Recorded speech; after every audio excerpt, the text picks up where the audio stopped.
Bismillahirrahmanirrahim. Assalamualaikum warahmatullahi wabarakatuh.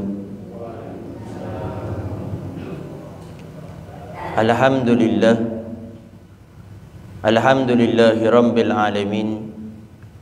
Wassalatu wassalamu ala asyrafil anbiya'i wa mursalin sayyidina wa habibina wa syafi'ina wa qurrati a'yunina wa nuri qulubina Muhammad habibi rabbil alamin wa ala alihi wa sahbihi ajma'in. Allahumma salli wa sallim ala sayyidina Muhammad tibbil qulub wa dawaiha wa afiyatil abdani wa shifaiha wa nuril absari wa diyaiha wa qutil arwah wa gidaiha wa ala alihi wa sahbihi wa sallim. Allahumma ij'al sarirati khairan min al-niyyati waj'al al-niyyati salihah, amma ba'du. Al-mukarram wal muhtaram, yang sama-sama kita muliakan dan kita hormati selalu para alim, para ulama, para asatidah, penyambung lisan sekaligus penerus perjuangan Nabi kita Muhammad sallallahu alaihi wa alihi wasallam, yang kita doakan selalu mudah-mudahan para ustadz, para kiai, para ulama, para habaib kita diberikan panjang umur oleh Allah dalam keadaan sehat walafiat. Allah Subhanahu wa taala berikan kemudahan kepada beliau baik itu urusan dunia maupun urusan akhiratnya. Allah Subhanahu wa taala jauhkan beliau-beliau semuanya daripada fitnah yang terjadi di akhir zaman ini, insyaallah. Amin. Amin ya rabbal alamin.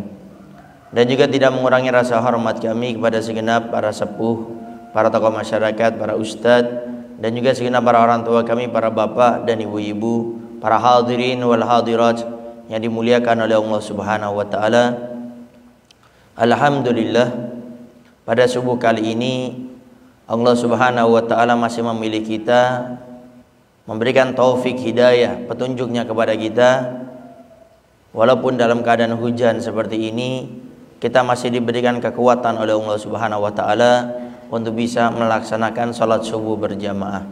Mudah-mudahan Allah Subhanahu wa taala selalu memberikan kepada kita kemudahannya, walaupun ada rintangan, halangan, mudah-mudahan kita bisa melewatinya, bisa bersabar dengannya, sehingga dengan itu semua mudah-mudahan kelak di penghujung hidup kita Allah cabut nyawa kita dalam keadaan husnul khatimah, dan di akhirat kita dimasukkan ke surga oleh Allah Subhanahu wa taala bersama Nabi kita Muhammad sallallahu alaihi wa alihi wasallam. Amin. Amin ya rabbal alamin. Para hadirin wal hadirat yang dimuliakan oleh Allah Subhanahu wa taala, kita semuanya mengetahui bahwasanya menggunjing atau menggibah itu dilarang dalam agama. Tapi tidak sedikit juga di antara kita yang kadang-kadang masih belum bisa menjaga lidah dan lisan kita ini untuk membicarakan orang lain. Apalagi sekarang di zaman media sosial, di grup orang, di Facebook kita ngomongin orang, di status kita nyindir orang. Nah, sehingga di sini harus ada rem yang kita miliki untuk bisa menjauhkan, menghindarkan kita daripada menggibah. Sehingga diantaranya kita harus tahu ancamannya. Apa ancaman bagi mereka orang yang menggunjing, orang yang menggibah, membicarakan orang lain? Ini ancamannya apa? Sehingga kalau kita tahu ancamannya, paling tidak kita berpikir mulai saat ini, oh saya mau ngomongin orang ini, oh tapi ntar ancamannya seperti ini, siksanya seperti ini, adabnya seperti ini, dan saya bakal meninggal dunia. Di akhirat saya tidak bakal bisa berkutik. Semuanya akan diadili oleh Allah Subhanahu wa taala, termasuk lidah saya yang membicarakan orang lain. Sehingga di sini sedikit kita akan membahas tentang ancaman bagi mereka orang yang suka membicarakan orang lain atau mendengarkan orang yang membicarakan orang lain, karena dosanya sama. Ada orang yang tidak suka membicarakan orang lain, tapi dia suka mengikuti, mendengarkan, duduk di tempat yang mana di tempat tersebut, di grup-grup tersebut suka membicarakan orang lain. Ini dosanya sama. Yang pertama, dia akan dipaksa oleh Allah Subhanahu wa taala untuk memakan bangkainya orang yang dia gunjing. dan dia tidak mau, tetap dipaksa oleh Allah Subhanahu wa taala. Sebagaimana dalam Al-Qur'an Allah Subhanahu wa taala sudah berfirman yang kurang lebih artinya, apakah kalian akan saling menggunjing antara satu dengan yang lainnya, sedangkan kalian kelak di hari kiamat akan dipaksa oleh Allah Subhanahu wa taala memakan bangkainya orang yang kau gunjing, dan kalian tidak mau, tapi tetap Allah Subhanahu wa taala akan memaksa kalian untuk memakan bangkainya orang yang kalian gunjing di dunia. Bangkai tidak ada yang paling busuk melebihi bangkainya manusia. Makanya kita disunahkan kalau ada mayit, orang yang meninggal dunia itu disunahkan dicepatkan dikubur, karena ditakutkan baunya ini akan menjadi sebab fitnah, menjadi sebab gunjingan kalau orang tidak memiliki kekuatan iman, tidak bisa menjaga lidahnya, sehingga ini bau sekali. Dan orang-orang yang semasa hidupnya di dunia suka menggunjing orang lain, di dunia dia tidak memakan bangkainya orang tersebut, tapi di hari kiamat dia akan dipaksa untuk memakan bangkai daripada orang tersebut. Mereka tidak mau, tapi dipaksa oleh Allah Subhanahu wa taala. Dan ini menunjukkan kehinaan, akan direndahkan orang tersebut kelak di hari kiamat karena sebab dia suka membicarakan orang lain semasa hidupnya di dunia. Kemudian yang kedua, ancaman bagi mereka orang yang menggibah, Allah tidak akan ampuni dosanya sampai dia minta maaf kepada orang tersebut. Bahkan Nabi kita Muhammad SAW mensabdakan, dosa gibah lebih besar daripada berzina.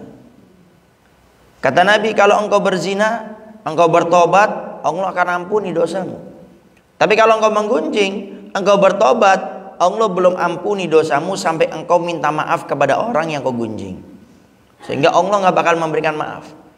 Makanya dikatakan ada dosa yang tidak akan Allah ampuni walaupun dia sudah bertobat kepada Allah Subhanahu wa taala, yaitu berbuat dolim kepada orang mereka. Syirik, dosa yang sangat besar. Kekufuran, murtad, luar biasa. Tapi manakala mereka semasa hidupnya dia bertobat kepada Allah, masuk Islam lagi, memperbaiki dirinya, kata Nabi, Allah akan ampuni mereka. Tapi orang yang berbuat dolim sama orang lain, Allah tidak akan ampuni. Sampai di hari kiamat Nabi ceritakan, ada manusia membawa pahala kaljibal seperti gunung. Luar biasa banyaknya dia punya pahala. Tapi ternyata mereka dicegat oleh orang-orang yang semasa hidupnya dia berbuat dolim kepadanya, sampai habis dia punya pahala karena diambil satu persatu dengan orang yang mereka dolimi di dunia. Punya ilmu merendahkan orang, punya kekuasaan bertindak sewena-wena. Itu mereka yang didolimi dengan ilmunya dia, kekuasaannya dia, dengan hartanya dia. Di hari kiamat akan Allah berikan izin untuk menuntut semuanya. Itu yang kedua. Yang ketiga, dosa daripada orang yang menggunjing ini ancamannya Allah dahulukan siksanya di dunia sebelum di akhirat. Semua siksa antara akan dipending sama Allah di akhirat. Di antara siksa dosa mereka orang-orang yang menggunjing. Makanya diceritakan ada seorang ayah dan anak laki-lakinya akan melaksanakan umroh. Di pertengahan jalan si ayah sakit. Akhirnya dirawat sama si anak sampai Allah takdirkan ini ayah meninggal dunia.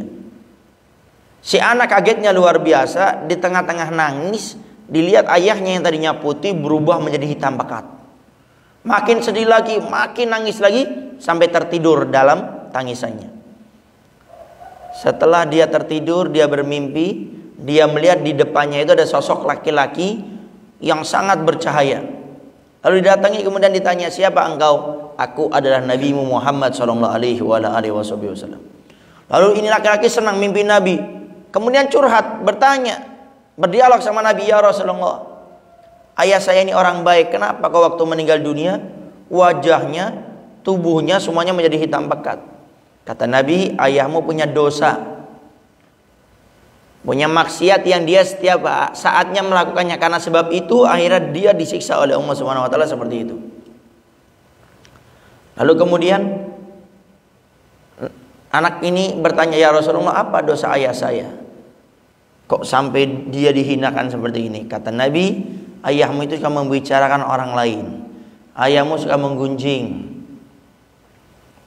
Tidak lama Nabi mendekati dalam mimpi anak laki-laki tersebut, itu ada jasad daripada ayahnya. Nabi dekati, Nabi keluarkan ludahnya yang mulia, kemudian diludahkan di tangan Nabi, diusapkan dari wajah sampai seluruh tubuh ayah laki-laki ini berubah menjadi putih. berubah menjadi cemerlang, bercahaya, bahkan lebih putih, lebih cemerlang, lebih bercahaya daripada yang sebelumnya. Lalu anak laki-laki ini pun heran dan berkata, ya Rasulullah, katanya ayah saya suka menggunjing, kenapa engkau berikan syafaat, kenapa engkau tolong? Kata Nabi, ayahmu juga punya kebiasaan baik yang dia selalu melakukannya. Apa itu wahai Rasulullah? Ayah kamu suka bersalawat kepadaku.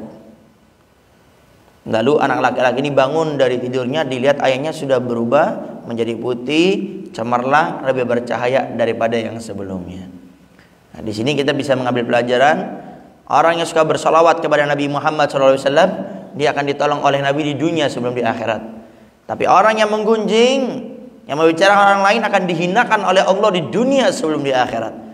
Siksanya didahulukan oleh Allah di dunia sebelum di akhirat. Oleh karenanya, ayo pada saat ini jangan kita membicarakan orang lain, jaga kita punya lidah, dan jangan duduk sama orang yang membicarakan orang lain. Karena yang mendengar dosanya sama sebagaimana orang yang berbicara. Kalau kita lagi duduk atau kita datang ke tempat duduk orang, perkumpulan orang lagi membicarakan orang lain, jangan ragu untuk pergi.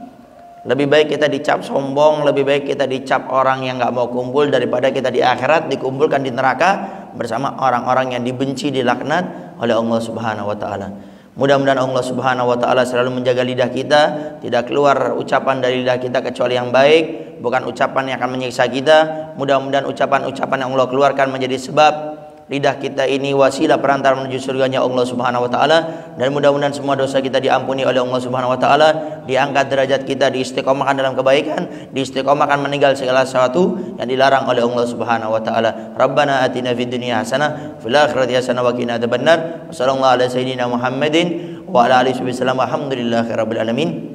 Itu saja yang bisa Al-Fakir sampaikan, kurang lebihnya Al-Fakir minta maaf dan mohon doanya selalu. Akhirul kalam. Assalamualaikum warahmatullahi wabarakatuh.